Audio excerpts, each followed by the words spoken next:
A struggling artist buys a used paintbrush, unaware it's Van Gogh's missing masterpiece. This thought echoed through Eliza's mind as she stared at the antique shop receipt in her trembling hands, a sardonic laugh escaping her lips. If only life worked that way, stumbling upon greatness when you least expect it. But life had taught Eliza Parker that magic was reserved for stories, not for 32-year-old failed painters living in cramped apartments with past-due rent notices. Rain pattered against the cracked skylight of her studio apartment, each droplet a tiny drummer announcing another dreary day in Portland. The space that had once felt like a sanctuary now pressed in around her, canvases stacked against walls, half-finished paintings draped in shadows, and the persistent smell of turpentine that never quite dissipated. 3 years ago, she'd left a promising career in graphic design to pursue her true passion. 3 years of dwindling savings, lukewarm gallery responses, and the slow, crushing realization that perhaps talent wasn't enough. Eliza rubbed her eyes, smudging charcoal across her cheekbone. The letter from Portland Arts Gallery lay open on her paint-splattered table, her third rejection this month. While your technical skill is evident, we find your work lacks the emotional depth and originality our patrons seek. Emotional depth, originality. The words stung more than outright rejection. She turned to the nearly empty canvas on her easel, 14 hours of work resulting in nothing but frustrated brushstrokes and a composition that felt as hollow as her chest. What had happened to the girl who once painted with such wild abandon that her college professors called her work fearlessly authentic? "You can't eat authenticity," she murmured, reaching for the instant coffee jar beside her palette, finding it empty. Another small defeat in a day full of them. Her gaze drifted to the small cardboard box she'd brought home yesterday, a desperate attempt to find inspiration in new tools when her spirit felt barren. Inside lay an assortment of used brushes she'd purchased from Mr. Chen's secondhand art supply store on Burnside Street, $23 she couldn't afford, spent on the slim hope that something might spark her imagination again. One brush in particular had caught her eye. Older than the others, its wooden handle worn smooth with time and use, the ferrule tarnished but secure. The bristles, though aged, still held their shape perfectly. Something about its balance, the way it rested against her palm like an old friend, had compelled her to buy it despite its conspicuously higher price. "Let's see if you have any magic left in you," Eliza whispered, picking up the brush. Its weight felt different from her other tools, not heavier exactly, but somehow more substantial, more present. Outside, the afternoon light struggled through rain clouds, casting weak shadows across her workspace. Bills were due in 3 days. Her part-time job at the coffee shop barely covered rent, let alone art supplies or the medication that kept her anxiety manageable. Her mother's voice echoed in her mind, "Art is a lovely hobby, darling, but not a career." Eliza dipped the old brush into a smear of cerulean blue, almost without thought. The bristles absorbed the paint differently, holding it with a kind of intention she hadn't experienced before. When she touched it to the canvas, the color flowed in a line so perfect, so alive, that she gasped audibly in the empty room. For a moment, just a heartbeat, she felt someone else's hand guiding hers. A shiver traced her spine. Ridiculous. Just her imagination, the desperate hope of a failing artist looking for signs where there were none. And yet, she loaded the brush again, this time with cadmium yellow, and let her hand move across the canvas. The strokes felt both foreign and intimately familiar, as if she were remembering rather than learning. The yellow mixed with the blue in swirls that reminded her of starlight, of wheat fields under summer skies, of places she'd never been but somehow knew. Hours slipped away. The rain stopped. Streetlights flickered on outside her window. Eliza painted without pause, without thought, without the critical voice that had plagued her for months. When she finally stepped back, chest heaving as if she'd run a marathon, the canvas before her held something she couldn't quite comprehend. It wasn't her style, not the careful, controlled technique she'd developed. This was something raw, emotive, with swirling impasto strokes that captured light in ways she'd never achieved before. A simple scene. A cafe at dusk, patrons huddled over small tables, amber light spilling onto a cobblestone street.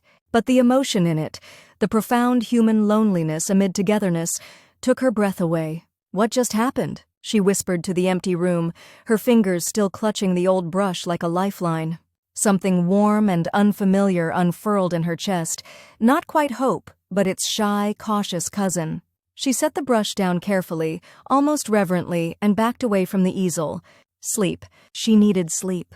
In the morning, the painting would probably reveal itself as nothing special, just another failed attempt at recapturing whatever spark she'd lost. But as Eliza curled onto her futon, still wearing her paint-stained clothes, she couldn't shake the sensation of those moments at the canvas. The feeling of being both herself and someone else, of hands guiding hers through time and space. For the first time in months, she fell asleep without counting the ways she had failed. Morning arrived with unusual clarity. No headache of anxiety, no immediate dread. Eliza blinked at the shaft of sunlight cutting across her apartment, momentarily disoriented by the absence of her familiar morning melancholy. Then her eyes found the canvas. In daylight, the painting was even more extraordinary. Colors vibrated against each other with impossible intensity, blues and yellows speaking to each other across the composition in a visual conversation she'd never been able to create before.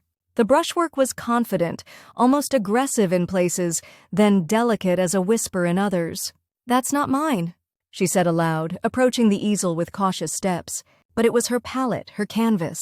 And there, still resting where she'd left it, the old wooden brush. Eliza picked it up, examining it more carefully in the morning light. The handle's patina spoke of decades, perhaps a century of use. Near the base, almost worn away, she noticed what might have been initials carved into the wood. She squinted, tracing her fingertip over the faint markings. Gogh. A coincidence. It had to be. Millions of people with those initials existed throughout history. Yet as she held the brush, a strange certainty settled over her, not a thought so much as a feeling. Bone deep and inexplicable, this brush had known greatness, had been an extension of someone remarkable. "Don't be absurd," she told herself, setting the brush down. "Next you'll be claiming Van Gogh's spirit possessed you." But the joke fell flat in the quiet apartment, the painting watching her with its impossible beauty. Her phone buzzed. Mira, her closest friend, and one of the few people who still believed in her art. "Coffee in 20? I'm dying to hear how the meeting with Portland Arts went." Reality crashed back. The rejection letter, the bills, the dwindling bank account. But now this painting, this impossible painting. "Something's come up," she texted back. "Can you come over instead? Bring Marcus if he's free." Marcus, Mira's boyfriend, worked as an assistant curator at a small museum downtown. He had an eye for art history that Eliza both admired and envied. While waiting, she showered quickly, the hot water washing away dried paint, but not the strange tingling in her fingertips, the memory of creating something beyond her skill. Who was she kidding? Marcus would take one look and explain exactly which contemporary artist she was unconsciously mimicking. Mystery solved, delusions of grandeur dispelled. 40 minutes later, Mira's familiar knock echoed through the apartment. Eliza opened the door to find both Mira and Marcus bearing coffee and concerned expressions.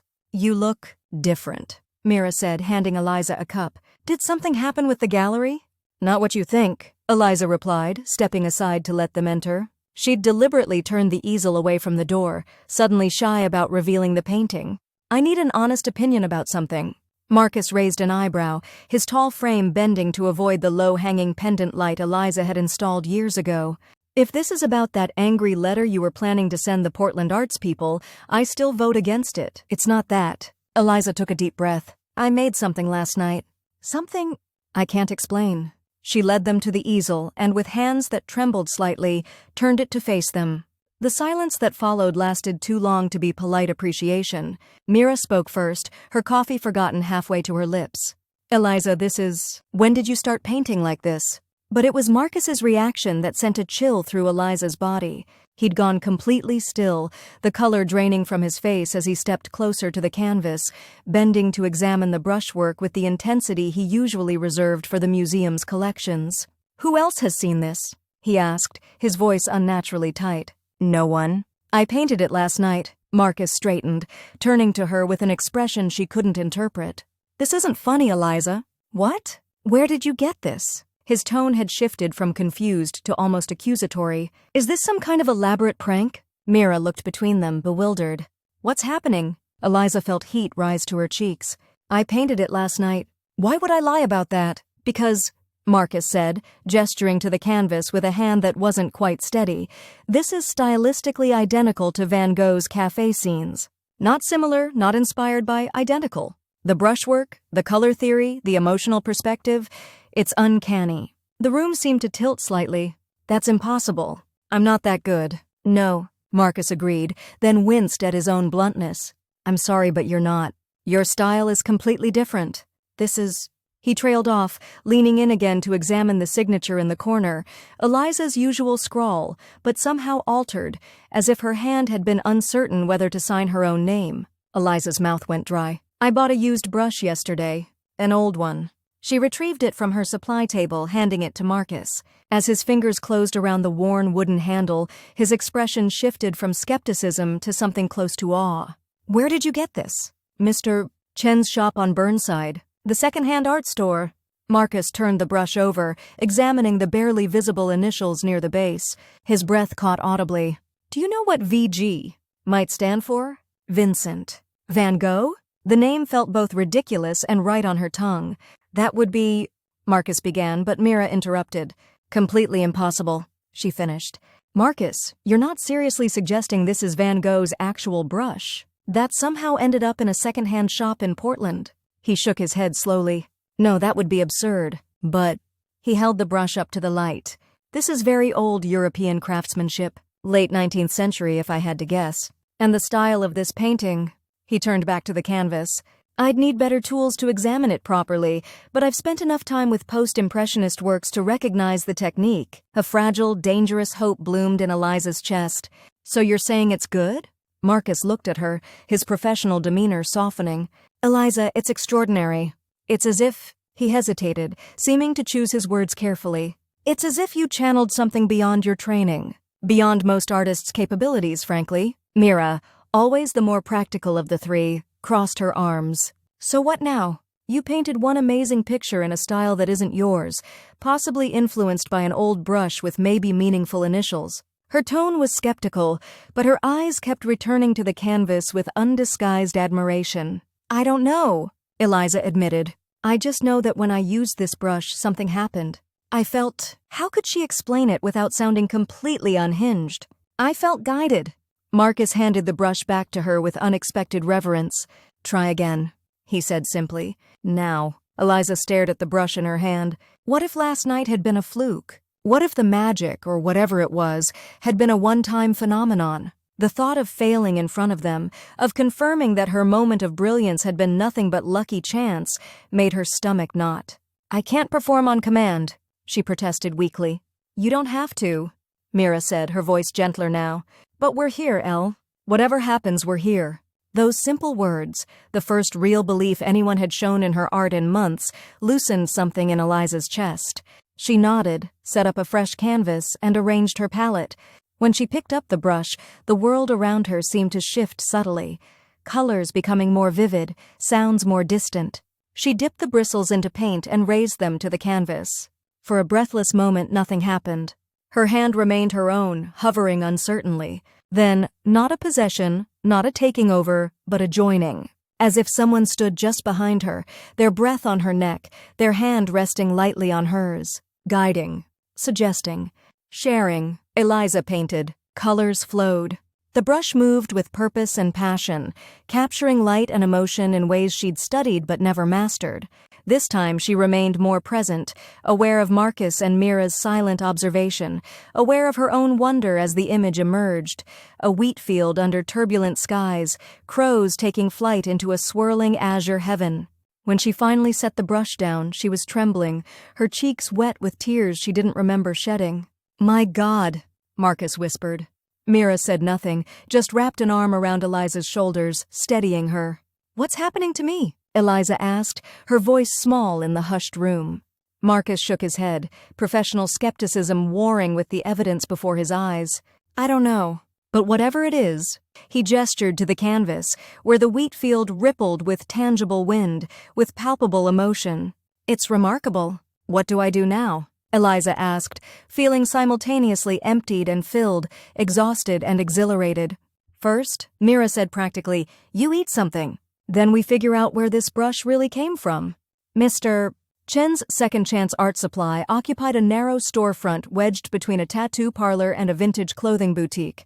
The shop's windows were clouded with age. The hand-painted sign faded from years of Oregon rain. A bell jangled discordantly as Eliza pushed open the door, Marcus and Mira close behind her. Inside, the shop was a chaotic treasure trove of abandoned creative pursuits. Easels missing legs, half-used tubes of paint, sketch pads with the first few pages torn out. The air smelled of dust, linseed oil, and the particular melancholy of discarded dreams. Mr. Chen himself sat behind the cluttered counter, a slight man with wire-rimmed glasses and hands stained with decades of handling artists' materials. He looked up from a book of Chinese poetry, his face brightening with recognition. "Miss Parker, you returned so soon. The brushes were good?" Eliza approached the counter, suddenly uncertain how to phrase her question without sounding insane. They were unexpected, especially this one.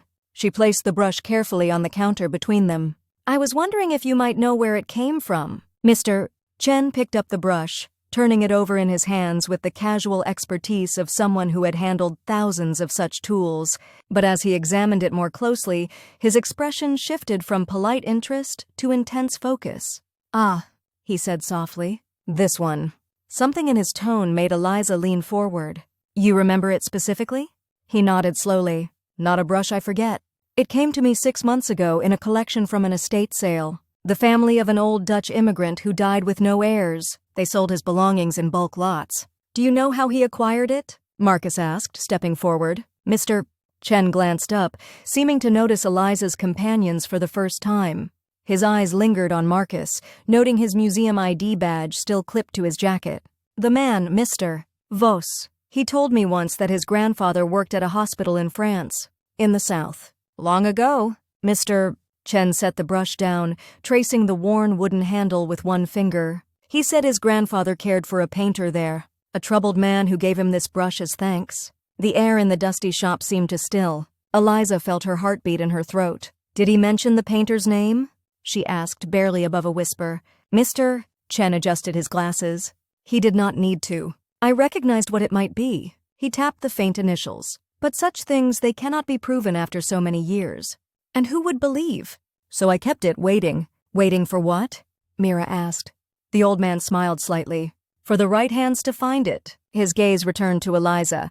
"You have used it to paint?" She nodded, unable to find words. "And it was different. The paintings were unlike anything I've done before." Mr. Chen nodded as if this confirmed something he already knew. "Some tools carry the spirit of those who wielded them with great passion. Not magic, no. He waved his hand dismissively. "Something more scientific, perhaps. Muscle memory imprinted somehow. Or simply the quality of craftsmanship inspiring better work." His rational explanation offered Eliza a lifeline back to reality, yet didn't quite account for the profound experience of using the brush, the sense of presence, of guidance. "How much would you sell it for?" Marcus asked abruptly. "The brush. If it's authentic, it would be quite valuable to collectors or museums." Mr. Chen's expression hardened slightly. "It is not for sale now. It is found where it belongs." He pushed the brush back toward Eliza. "Tools should be used, not displayed behind glass. This brush wants to paint." The phrase, "wants to paint," sent another shiver through Eliza, as if the brush itself possessed desires, intentions. "There's no way to authenticate it, is there?" she asked. "To prove it really belonged to him?" Mr. Chen spread his hands. Perhaps not. Would knowing for certain change what happens when you use it? The question struck Eliza as profound in its simplicity. Would it matter? The experience of creation she'd felt was real, regardless of the brush's provenance. "I suppose not," she admitted. "Then paint with it. Create with it." Mr. Chen's eyes crinkled at the corners. "But perhaps come back sometimes, tell me what you make. I am curious to see where it leads you." As they left the shop, the afternoon sun had broken through Portland's persistent clouds, casting long shadows across the street. Eliza clutched the brush in her hand, its weight both comforting and unsettling. "This is crazy," Mira said finally, breaking the silence that had followed them from the shop. "You realize that, right? Even if that brush somehow belonged to Van Gogh, which is a massive if, it doesn't explain how you suddenly painted in his style." "I know," Eliza agreed. "But you saw the paintings." "I did," Mira conceded. "And they're incredible. But you need to be careful. If word gets out about this, people will either think you're running a scam or they'll try to exploit whatever is happening. Marcus, who had been uncharacteristically quiet, finally spoke. There's a way to approach this carefully. The paintings themselves are valuable, regardless of how they came to be. I have contacts who could help authenticate the age of the brush, at least. And I know gallery owners who would be interested in your work, both your original style and whatever this new development is. Eliza looked between her friends, suddenly overwhelmed by the magnitude of what might be happening. What if it stops? What if I can only make a few paintings this way? Then you'll have made a few extraordinary paintings, Marcus said gently. That's more than most artists achieve in a lifetime. Mira squeezed Eliza's arm. And if it continues? If you can keep creating like this? The question hung in the air between them, full of possibility and terror. Eliza looked down at the brush in her hand, just wood, metal, and bristle, yet somehow more. Then everything changes, she said quietly. Over the following weeks, Eliza's small apartment transformed into a gallery of impossible paintings, landscapes vibrating with emotion, portraits that captured not just likenesses but souls, still lifes where simple objects, a chair, a pair of boots, a vase of sunflowers, became profound meditations on existence. Each time she painted, the experience was the same, that sense of guided collaboration, of being both herself and someone else, not a possession but a partnership across time. Sometimes in the midst of creating, she would catch glimpses of other places, sun-baked fields in Provence, rain-slick streets in Paris, a small yellow house with light spilling from the windows. She began keeping a journal, recording these flashes of foreign memory, the emotions that accompanied them. Loneliness featured prominently, a bone-deep isolation that felt both familiar and more profound than her own experiences of solitude. But there was joy, too, ecstatic moments of connection with beauty so intense they brought tears to her eyes as she painted. Marcus arranged for a materials expert from the museum to examine the brush discreetly. The results were inconclusive but tantalizing. The wood, metal, and hair comprising the brush were consistent with those used in high-quality brushes from the late 19th century. The wear patterns suggested decades of use by a right-handed artist who applied significant pressure in their technique. None of this proved anything, of course, but it didn't disprove the impossible either. Word began to spread through Portland's tight-knit art community about Eliza Parker's extraordinary new work. Marcus carefully managed the narrative, a talented artist who had discovered a unique new technique, a breakthrough in style. No mention of old brushes or ghostly guidance, just the paintings themselves, speaking their truth. A small gallery in the Pearl District agreed to show her work, both her earlier pieces and the new luminous creations. The owner, Serena Matis, had been skeptical until she stood before the canvases themselves. "There's something here that can't be taught," she'd said simply. "Whatever you've tapped into, it's authentic. It resonates." The night before her first real gallery opening, Eliza sat alone in her apartment, surrounded by the paintings that would soon be on public display. The brush lay on her palm, its wooden handle warm as if it had absorbed her body heat, or perhaps carried its own inner fire. "Who are you?" she whispered to it. "What are you trying to say through me?" No answer came, of course. Just the distant sounds of the city, the faint smell of oil paint, the weight of the brush against her skin. Her phone chimed, a text from Mira.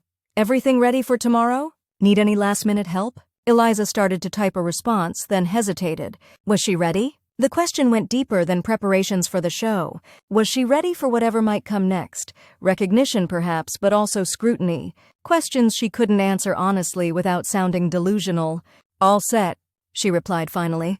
"Just nervous. You're going to be amazing. These paintings deserve to be seen."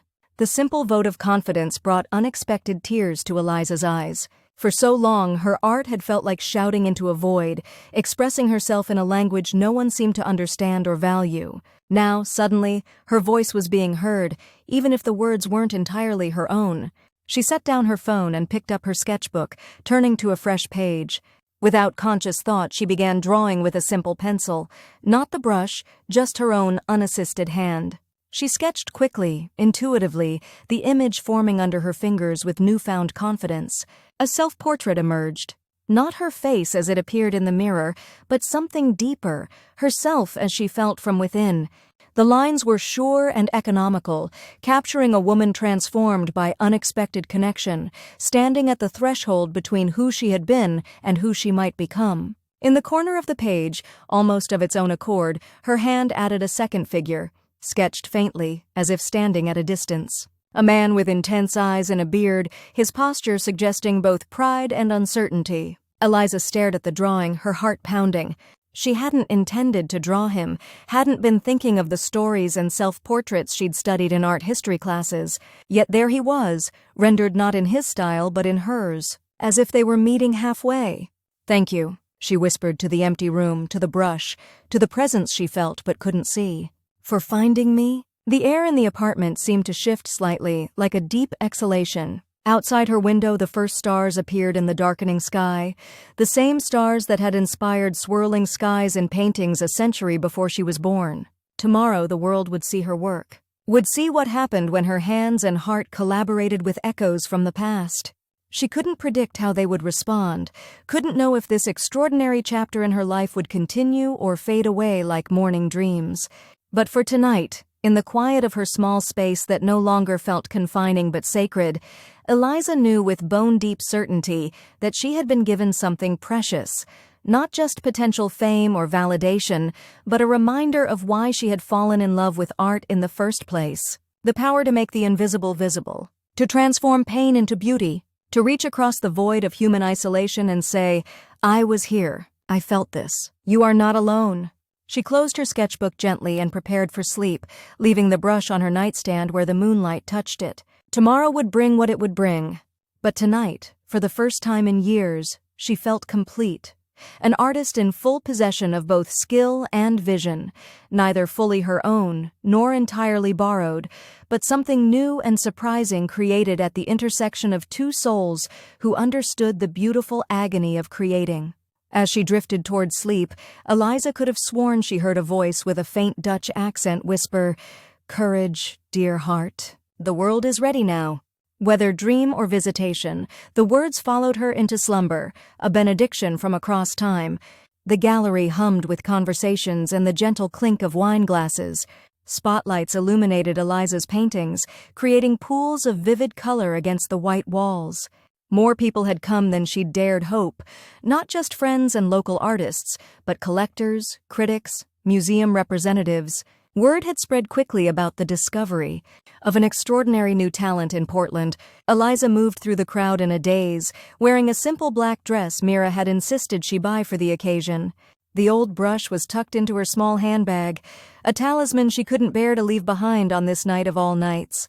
"They're responding to the emotion," Marcus murmured as he appeared at her elbow, handing her a glass of sparkling water. "Look at their faces when they first see each piece. That's not intellectual appreciation, that's visceral connection." He was right.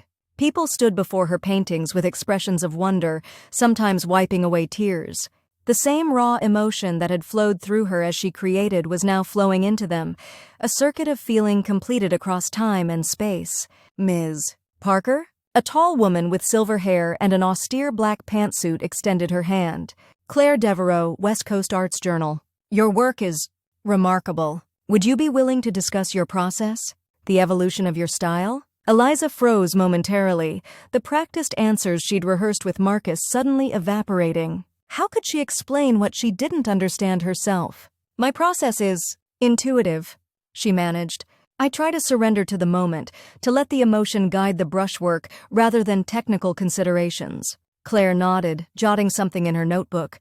"There are clear influences of post-impressionism, particularly Van Gogh, yet your work doesn't feel derivative. It's as if you've internalized his emotional vocabulary, but speak with your own accent, if you will." The observation was so close to Eliza's own understanding of what was happening that she felt momentarily lightheaded.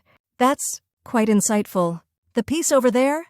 Claire continued, gesturing to a painting of a starry night over Portland's cityscape, a work that blended Vincent's swirling cosmos with Eliza's contemporary urban perspective. "It suggests a conversation between past and present. Was that intentional?" Before Eliza could answer, a commotion near the gallery entrance drew everyone's attention. A small, elderly man had entered, leaning heavily on an ornate cane. Despite his age, he carried himself with dignity. his white hair carefully combed, his suit impeccably tailored though slightly old-fashioned. Serena, the gallery owner, hurried over to greet him, her expression one of surprise and deference.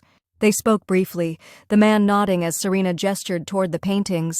"Who is that?" Eliza asked. Marcus stared in undisguised shock. "Anton Ricard. He rarely makes public appearances anymore. He's one of the foremost Van Gogh scholars in the world. His family foundation owns several major pieces." Eliza's stomach dropped. Of all people to attend her opening, why him? Someone who would instantly recognize any similarity between her work and Van Gogh's, who might question the authenticity of her artistic voice. Serena was leading him through the gallery now, stopping before each painting. The old man leaned forward, peering intently at the brushwork, occasionally making notes in a small leather-bound notebook. His expression remained impassive, giving nothing away. "Should I be worried?" Eliza whispered to Marcus. "I don't know," he admitted. "But it's a compliment that he came at all. He must have heard something that intrigued him." Eventually, the inevitable introduction came. Serena appeared at Eliza's side, the distinguished scholar in tow. "Eliza, I'd like you to meet Dr. Anton Ricard. He's made a special trip to see your exhibition." Eliza extended her hand, trying to hide its trembling. "It's an honor, Dr. Ricard. I'm familiar with your writings on post-impressionist color theory." The old man's handshake was surprisingly firm, his blue eyes sharp beneath bushy white eyebrows. "Ms. Parker, your work has caused quite a stir in certain circles." His accent was slight but distinct, Dutch with the softened edges of decades in America. "I'm surprised anyone outside Portland has heard of me," she said honestly. A thin smile crossed his face. Word travels quickly when something authentic appears, particularly in a world drowning in imitation and digital manipulation. He gestured to the paintings surrounding them. "These works have a quality that cannot be faked. Emotional honesty. Technical skill can be learned, but the ability to transfer feeling directly from artist to viewer? That is rare." Relief washed through Eliza. He wasn't accusing her of copying or fraud, he was complimenting her. "Thank you. That means a great deal coming from you, Dr. Ricard tilted his head slightly. "I am curious about one thing, however. Your brushwork, it has a distinctive rhythm, almost like a signature." He paused, his gaze suddenly more intense. "May I ask what materials you prefer? Your brushes specifically?" The question struck too close to her secret. Eliza felt heat rise to her cheeks. "I use a variety. Some antique brushes I've collected mostly." "Fascinating." The old man's eyes never left hers. "I've always believed that tools carry something of their former owners. A fanciful notion, perhaps, but in my years of studying great masters, I've often wondered what secrets might be embedded in the very instruments they used. Was it her imagination, or was there something knowing in his expression? As if he were speaking in code, offering her a chance to confess without saying the words directly. "I think you might be right," she said carefully. "Sometimes when I paint, it feels less like creating something new and more like remembering something that already exists." "Doctor." Ricard's eyes widened slightly, a flash of recognition crossing his features. "Yes," he said softly. "Exactly so." He glanced around the crowded gallery, then leaned closer. "Perhaps we might speak more privately sometime. I have a proposition that might interest you." Before she could respond, he pressed a business card into her hand and moved away, resuming his tour of the exhibition with Serena. Eliza stared at the card. Heavy cream stock, embossed with the Ricard Foundation logo and a personal phone number handwritten on the back. "What was that about?" Mira asked, appearing at Eliza's side with wide eyes. "I'm not entirely sure," Eliza admitted, "but I think he knows something, or suspects something. About the brush, maybe." Eliza slipped the card into her bag, her fingers brushing against the wooden handle that had changed everything. "Or maybe about what happens when we open ourselves to influences we can't fully explain." The evening continued in a blur of conversations and congratulations. 3 paintings sold, a stunning success for an unknown artist's first showing. Critics made notes, photographers captured the works for arts publications, and through it all, Eliza felt strangely detached, as if watching her life unfold from a slight distance. By the time the last guests departed and only her close friends remained, exhaustion hit her like a physical wave. She sank onto a bench in the center of the gallery, surrounded by her creations that were simultaneously hers and not hers. "You did it," Mira said, sitting beside her and handing her a final glass of champagne. You're a real artist now, with collectors and everything. Eliza laughed softly. I was always a real artist. The difference is that now people can see what I see. What will you do about Dr. Rykard? Marcus asked, loosening his tie as he joined them. His foundation has connections throughout the art world. If he's interested in you, it could open incredible doors. Or close them, Eliza said quietly. If he knows or suspects the truth about the brush, about how these paintings came to be, he might think I'm a fraud, or worse, exploit the connection for his own purposes. Serena approached, still glowing from the evening's success. Whatever your secret is, Eliza, keep painting. We've already had inquiries about your next collection. Next collection. The words echoed in Eliza's mind as she gazed around the gallery. Could she create more works like these? Would the brush continue to guide her hand, or would the connection fade over time? And if it did continue, was she merely a conduit for someone else's genius, rather than an artist in her own right? Later that night, alone in her apartment, Eliza removed the brush from her bag and held it under the lamp, studying the worn wooden handle, the faint initials, the perfectly formed bristles that had somehow survived over a century of use. What are we doing, you and I? She asked softly. Is this collaboration? Possession? Or something else entirely? As always, the brush offered no verbal response. Yet when she held it, something settled in her chest, a calm certainty that transcended her doubts. Whatever was happening between her and the long-dead artist whose tool she now wielded, it was creating beauty in the world. It was healing something in her that had been broken. And perhaps, in some mysterious way beyond rational explanation, it was completing something left unfinished in another life. She set the brush on her easel and prepared for bed, the events of the evening still swirling in her mind. Tomorrow she would call Dr. Rykard. Tomorrow she would begin a new painting. Tomorrow she would take another step into this strange, miraculous chapter of her life. For tonight she would rest in the knowledge that art, true art, was always a conversation between souls. Sometimes those souls existed in the same time and place. Sometimes they reached across decades, centuries, speaking through color and light when words failed. As sleep claimed her, Eliza felt a deep gratitude for the struggling artist she had been, the one who had walked into a second-hand shop searching for inspiration and found, instead, a partnership that transcended time.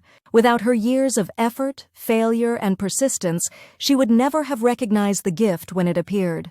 Without her technical foundation, no matter how magical the brush, she could never have channeled its offerings into form. She dreamed of wheat fields and starry nights, of a small yellow house and a man with sad eyes and a flaming heart. In the dream, they painted side by side, not speaking but communicating through brushstrokes, two artists separated by time but united by the universal language of visual emotion. And in that dreamscape, as their brushes moved in parallel across separate canvases that somehow formed a single image, she understood at last. Some masterpieces require more than one lifetime to complete. Morning light filtered through the skylight, waking Eliza gently. For a moment she lay still, orienting herself in the aftermath of her successful gallery opening and the vivid dreams that had followed. Her gaze traveled to the brush resting on her easel, innocent-looking in the daylight, yet holding secrets she was only beginning to understand. The business card, Doctor. Rykard had given her lay on her nightstand. She reached for it, running her thumb over the embossed lettering as she considered her next move. Whatever connection existed between her and Vincent van Gogh through this brush, whether spiritual, psychological, or simply the power of suggestion working on an impressionable artist, it had already transformed her life. The question now was how to move forward with integrity, honoring both his influence and her own creative voice. She dressed simply and made coffee, the familiar routine grounding her after weeks of creative intensity and the emotional high of the gallery opening. As she sipped from her chipped mug, she studied the paintings she'd kept for herself, the first cafe scene that had started everything, and the self-portrait sketch showing two figures meeting across time. A decision crystallized. She would call Dr. Rykard, but first she needed to paint one more time, not for an audience or for validation, but to answer a question that had been forming in her heart. Eliza set up a fresh canvas, arranged her paints, and picked up the brush. This time, instead of surrendering to its guidance, she held a specific intention in her mind, a message, a question, a farewell. Thank you. she whispered as she began to paint. "But I need to know, am I meant to be your voice in this century, or have you been helping me find my own?" The familiar sensation washed over her as the brush touched canvas, that merging of perspectives, that dance of two creative spirits. But this time, she remained fully present, fully herself, even as she opened to the influence flowing through the bristles. Hours passed.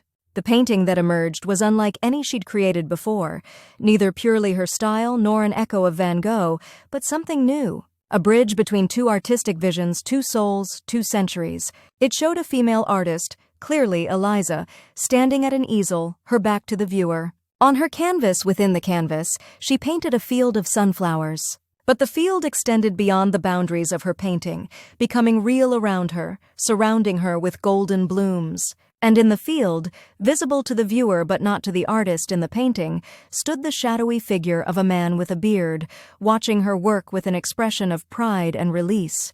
When the painting was complete, Eliza set down the brush, tears streaming freely down her face. The message was clear. He had found her not to possess her talent or to speak through her, but to help her find her authentic voice, to give her the confidence her art had always deserved, but that life and circumstance had undermined. And now, having ignited her true potential, he was stepping back, returning to the realm of influence rather than direct guidance. Eliza gazed at the painting through her tears, feeling both grief and liberation. "Thank you," she whispered again. "I won't forget." She picked up her phone and dialed the number on Dr. Reichard's card. When his assistant answered, she asked for a meeting, not just to discuss her career, but to talk about a very special brush that deserved to be authenticated, documented, and perhaps eventually shared with the world when the time was right. Whatever came next, fame or obscurity, belief or skepticism from the art world, she would face it as herself. An artist shaped by unexpected connection, transformed by borrowed vision, but ultimately standing on her own creative ground. She placed the brush carefully in a velvet-lined box she'd purchased for it. Not locked away, not hidden, she would still use it sometimes, still welcome its subtle guidance. But from now on, she would lead their dance. Outside her window, Portland sparkled under rare, clear skies. Eliza Parker, once a struggling artist whose dreams had nearly died, opened her door and stepped out into a world newly alive with color and possibility, carrying within her the courage of two hearts, the vision of two souls, and the unshakable knowledge that true art, like love, was the one magic that even time could not diminish.